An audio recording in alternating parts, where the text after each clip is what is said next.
নমস্কার বন্ধুরা, সুলতান হেসেলে আপনাদের সবাইকে স্বাগত।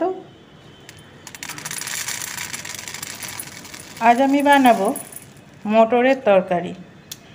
তার জন্য এখানে আমি 200 গ্রাম মটর নিয়ে নিয়েছি। মটরটাকে আমি পরিষ্কার করে ধুয়ে নেব, তারপর 1 ঘন্টা আমি ভিজিয়ে রাখবো। আমি সারা রাত ভিজিয়ে রাখিনি, আমি 1 ঘন্টা ভিজিয়ে রান্না করব। এতে আমার মনে হয় যে ঘুগনিটা বা মটরের তরকারিটা খেতে বেশি ভালো লাগে। এখানে আমি মাপ করে 1 গ্লাস জল দিয়ে দিচ্ছি আর নুন দিয়ে দিচ্ছি, পুরোটা আন্দাজ করে। তারপর মটরগুলো ছেঁকে আমি প্রেসারে দিয়ে দিচ্ছি। আর এখানে আমি নিয়ে নিচ্ছি একটু মিষ্টি সোডা বা খাবার সোডা। ছোট চামচের 1/2 চামচ আমি দিয়ে দেব মিষ্টি সোডা।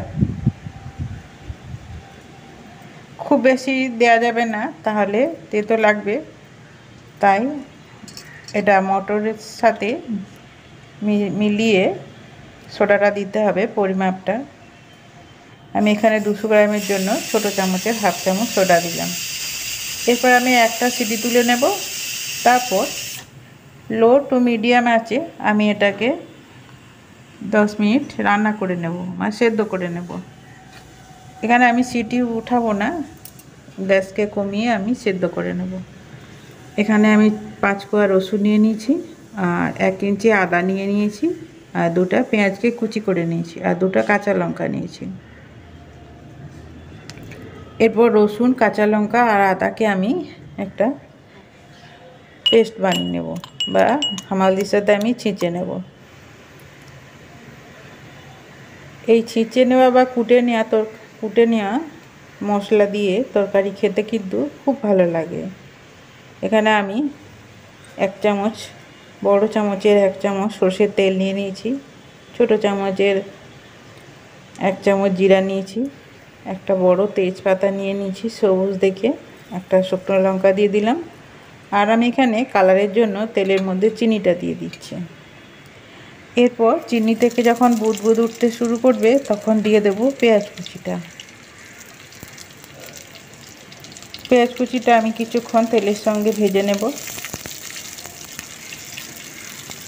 আমার এই মটরের রেসিপিটি যেসব বন্ধুরা ইউটিউব থেকে দেখছেন তারা লাইক আর সাবস্ক্রাইব করতে ভুলবেন না যেন। আর যারা ফেসবুক থেকে দেখছেন তারা প্লিজ পেজটাকে ফলো করে দেবেন। দেখুন পেঁয়াজটা কিন্তু নরম হয়ে এসছে। এরপর কুটে রাখা মশলাটা আমি দিয়ে দিচ্ছি।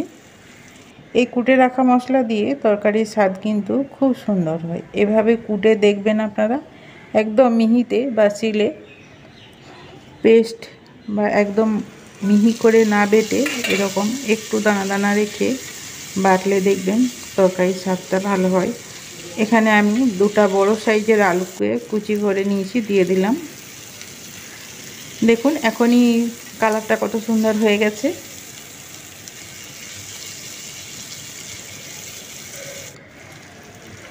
এরপর প্রেসারে সেদ্ধ করে রাখা মটরটা দিয়ে দিচ্ছি। মটর কিন্তু এখানে 90% সেদ্ধ হয়ে গেছে, একবারে ঘাঁটা বা গোলা হয়নি, দানা দানা আছে। দেখুন মটরগুলো গোটা গোটা আছে। এই সময় আমি মটরটাকে এই আলুর সঙ্গে মশলার সঙ্গে কষিয়ে নেব।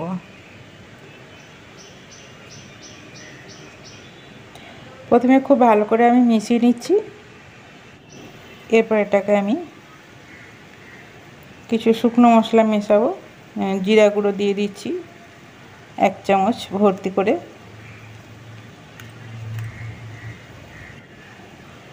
আর দিয়ে দিচ্ছি গরম মশলা। এটাকেও আমি একদম ভর্তি করে 1 চামচ দিয়ে দেব। গরম মশলাটা কিন্তু পরেও আমি আবারও ব্যবহার করব।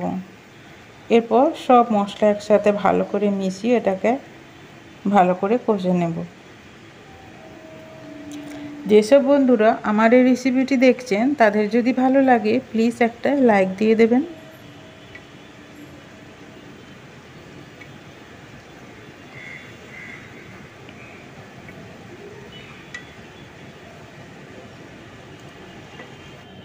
খুব ভালো করে মেশানো হয়ে গেছে। এরপর এটাকে আমি 5 মিনিট ঢেকে রান্না করে নেব।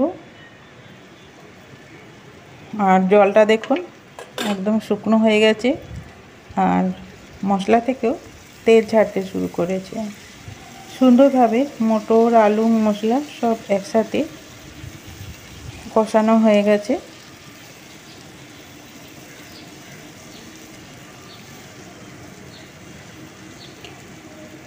এরপর ওই হামালদিস্তার বাটিটার 1 বাটি আমি জল দিয়ে দিচ্ছি, বা 1 কাপ জল দিয়ে দিলাম। দিয়ে খুব ভালো করে মিশিয়ে নেব। দিয়ে এটাকে আমি আরও 5 মিনিট রান্না করে নেব। এই সময় মটরটা আমার খুব ভালোভাবে সেদ্ধ হয়ে যাবে, মানে যে সেদ্ধ হতে বাকি ছিল সেইটুকু আমি এখন সেদ্ধ করে নেব। আর এখানে নুনটা দিয়ে দিতে হবে স্বাদ মতো। এবার ভালো করে মিশিয়ে আমি ঢেকে এটাকে আরও 5 মিনিট আমি রান্না করে নেব।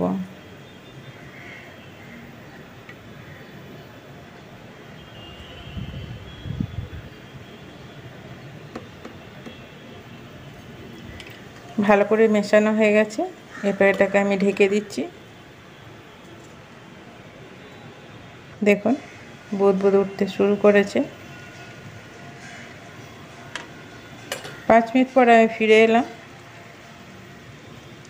দেখুন ওপরে তেল ভেসে উঠেছে আর সুন্দরভাবে ঘুগনিটা আমার রেডি হয়ে গেছে, বা মটরের তরকারিটা আমার রেডি হয়ে গেছে পরিবেশনের জন্য।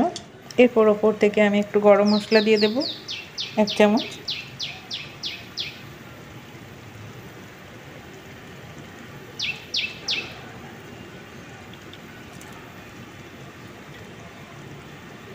দিয়ে খুব ভালো করে মিশিয়ে নেব।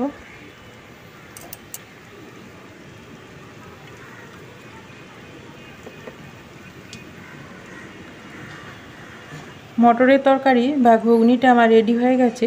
রুটি বা লুচি, পরোটা, ভাত বা মুড়ি, ঘুগনি সব কিছুর জন্য রেডি হয়ে গেছে। এরপর আমি একটা বাটির মধ্যে তুলে আপনাদের দেখাচ্ছি। দেখুন কত সুন্দর হয়েছে।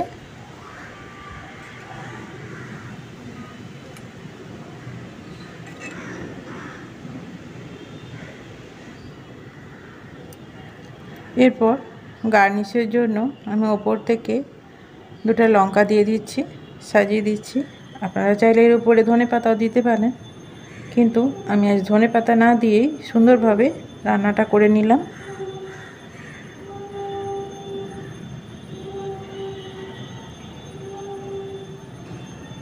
এই পর্যন্ত যেসব বন্ধুরা এসছেন, ভিডিওটি দেখছেন ধৈর্য ধরে, তাদেরকে জানাই অসংখ্য ধন্যবাদ। এইভাবে আপনারা আমার পাশে থাকবেন। আপনারা সবাই ভালো থাকবেন।